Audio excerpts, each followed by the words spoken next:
Hello, this is Domenico with Easynomics, and we're going to look at another video regarding changing PED along a downward sloping demand curve. In the previous video, we looked at a rise in price and how that impacts total revenue while also acknowledging that every demand curve has both an elastic and an inelastic portion. We'll do the same thing, but in this case, we're going to start lowering price, and we'll see that the same situation happens with total revenue. So we can see that we're starting at P1 and then we're going to lower price. We're going to be increasing the quantity demanded as a result of the law of demand. And then we'll see that total revenue will rise, reach maximum, and then fall. We want to remember that total revenue is price times quantity. So for example, when we look at let's say here, we'll take a look here.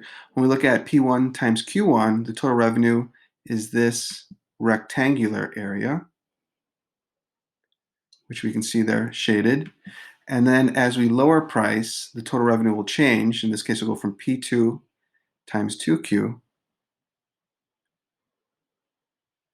Then it becomes that shaded area. And as we continue to lower price, then it goes from P3 times Q3, which in theory is the most total revenue that the firm can generate when we're halfway across their demand curve. That is where the marginal revenue curve hits zero, and that's where total revenue is at max. So we see how total revenue, in this case, is increasing as we lower price. But then we're going to notice that total revenue starts to decrease again when we get to P4 times Q4, and then it gets even smaller when we get to P5 times Q5. Okay? So let's get rid of that and just review average revenue, marginal revenue, and total revenue, and then we'll go ahead and begin analyzing this. So again, total revenue is price times quantity, as I just illustrated. Average revenue is our demand curve. We're going to remember that demand is equal to marginal benefit, which is also equal to the average revenue. And average revenue is total revenue divided by quantity. But we remember that total revenue is price times quantity divided by quantity. The quantities cancel, and essentially average revenue is price, or demand is price, which makes sense because this is the amount that consumers are willing and able to pay for a good or service. So the demand curve is essentially reflective of the price that consumers are willing and able to pay for that particular good. Marginal revenue is the change in the total revenue divided by the change in quantity. And we want to remember that the marginal revenue is the derivative of the total revenue function. Essentially, it's the slope of the total revenue function. So here we see the marginal revenue, which is downward sloping, and where it hits zero, total revenue is at maximum. So when marginal revenue is positive, above zero, but sloping down, the total revenue curve is increasing, but at a decreasing rate. Then marginal revenue hits zero, thus the total revenue function is at maximum. And then marginal revenue is negative, indicating that the total revenue curve will be decreasing. Okay? Now, one thing I didn't mention in the previous video that I wanted to highlight before we get started is revenue maximization. The rule for revenue maximization in theory for a firm is to produce where MR equals zero. Where marginal revenue is at zero, that is where total revenue is at maximum, so that is revenue maximization, which differs from profit maximization. And we'll be discovering more about this later in the course when we get to theory of the firm and the different market structures. But in theory, profit maximization is achieved where the marginal revenue equals the marginal cost. Okay, and we'll see this later. So let's start looking at PED and see what happens to total revenue as we lower price.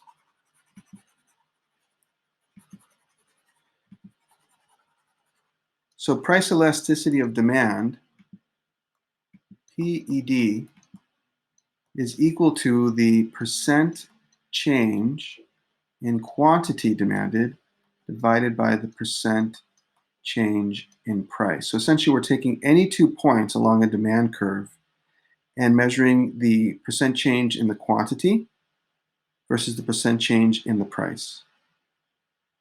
And percent change, which is very important, we'll be using this formula constantly in economics, is the final value minus the initial value divided by the initial value times 100. Okay, so with PED, we're going to be looking at whether it's greater than or less than 1. So when PED is greater than 1, let's say, for example, PED is equal to 2.5, essentially that is 2.5 over 1. So we want to remember that if I were to, let's say, for example, decrease price by 1%, then the quantity demanded would increase by 2.5%. So here, the percent change in quantity demanded is greater than the percent change in price. Consumers are really responding to a change in price, right? Any slight increase or decrease in price leads to a significant increase or decrease in the quantity demanded. Right? This differs from the inelastic portion of the demand curve, or an inelastic demand curve, where PED is less than 1. So let's say, for example, PED equals 0.5. We want to remember that's 0.5 over 1. So again, if I were to lower price by 1%, the quantity demanded would only increase by 0.5%. So not a significant increase. So consumers are not really responding to that change in price. So here, the percent change in quantity demanded is less than the percent change in price. Okay, so we have the inelastic and the elastic. So let's go ahead and take a look. So we start at a price of P1. At P1 times Q1, total revenue is at point A in graph A. Right, so we have that total revenue at this particular point, and then the firm decides to lower price. And as they lower price from P1 to P2, total revenue is now P2 times Q2, and they notice that the total revenue is rising from TR1 to TR2. This is a result of the good becoming the cheaper substitute.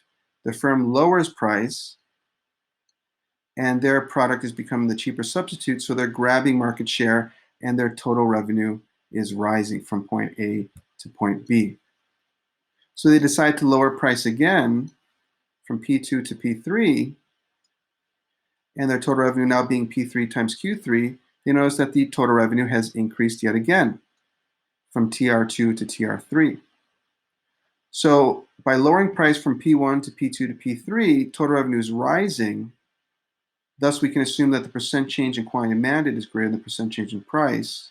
So they're operating in the elastic portion of the demand curve, where as they lower price, they become the cheaper substitute and they grab market share. So for example, if they were to lower price by 1%, they're gaining 2.5% more in the quantity of demand. Then they continue to lower price, right? So they lower price from P3 to P4. Total revenue now changes from P4 times Q4, and now they see that their total revenue is actually decreasing from point C to point D, from TR3 to TR2. Why is that? It could be a couple of reasons. One, perhaps the price is getting so low that consumers are beginning to question the quality of the product, or perhaps they've already grabbed enough of the market, maybe by point D, or at a price of P4, maybe they've already grabbed 80% of the total market. So there's only a marginal number of consumers left. So they're not going to get a significant increase in the quantity of consumption because they already grabbed a significant portion of the market. And again, when they lower price from P4 to P5, total revenue being P5 times Q5 at point E, they see total revenue decreasing again from D to E, right? And then again, that could be explained by perhaps the price is too low, consumers are questioning the quality of the product, they are hesitant to buy the product, or they've already grabbed enough of the market that there's really a marginal amount of consumers left. So they're not going to get a significant increase in the quantity of consumption. Okay?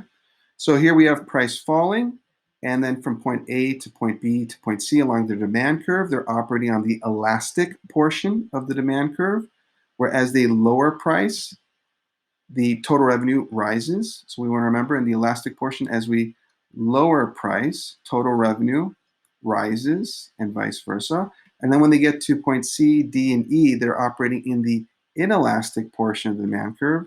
Thus, as they continue to lower price, total revenue moves in the same direction, it begins to fall. Okay, and this is important to remember with an elastic, the elastic portion of the demand curve, there's an indirect relationship between price and total revenue. And in the inelastic portion of the demand curve, there's a direct relationship between price and total revenue. Okay, and I discussed that in the previous video, but just to highlight that again, right? So here we have the demand curve, and essentially from this point to about here, from along this section of the demand curve, that is the elastic portion. So here PED is greater than 1, and over here PED is less than 1. In the elastic portion, I lower price, total revenue rises, and in the inelastic portion, I lower price and total revenue falls. So let's go ahead and analyze this as we would for paper one, a paper exam for the IB. As can be seen, I have two graphs. Graph A is measuring the quantity of output on the x-axis and total revenue on the y-axis. In graph B, we're measuring the quantity of output on the x-axis and price or revenue on the y-axis. We'll notice that in graph A, the total revenue curve labeled TR1 is a parabola where it slopes upward, hits maximum at point C, and then slopes downward. And we'll notice in graph B, we have two revenue curves that are downward sloping according to the law of demand. One being the demand curve labeled D1, which is equal to average revenue 1, which is equal to price P1. And we have a downward sloping marginal revenue curve labeled MR1.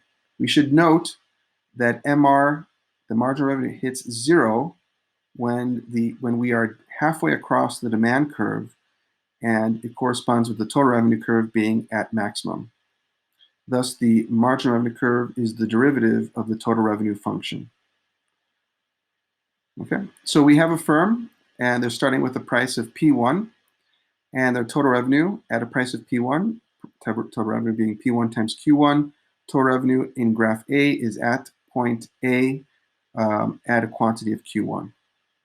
The firm decides to lower price from P1 to P2. The new total revenue being P2 times Q2, they notice that total revenue is now rising with the increased output at a lower price from TR1 to TR2, or from point A to point B on the TR curve. So they notice that as they lower price, total revenue is rising. So they are operating in the elastic portion of the demand curve. They lower price again from P2 to P3, total revenue changes, P3 times Q3, and we notice that total revenue has increased from TR2 to TR3 and has hit maximum. This is where MR is at 0 and total revenue is at max, at point C.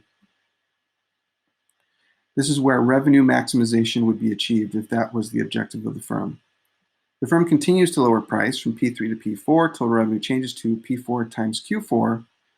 And in graph A, total revenue starts to fall from TR3 to TR2, or from point C to point D. Why is the total revenue now falling? Perhaps the price is too low, consumers are questioning the quality of the product, they're hesitant to buy the product, or perhaps the firm is already grabbing a significant portion of the market and there's only a marginal number of consumers left to switch to their product. And again, they lower price from P4 to P5, total revenue changes to P5 times Q5, total revenue falls from TR2 to TR1, from point D to point E, and again, the firm sees that as they lower price, total revenue falls, again, as a result of consumers questioning the quality of the product because it's priced so low, or perhaps there is only, again, a marginal number of consumers left because the firm has already grabbed a significant portion of the total market. So from point C to D to E, the firm is operating in the inelastic portion of the demand curve where the lower price, total revenue falls. as opposed to the elastic portion where the lower price and total revenue rises because they are the cheaper substitute.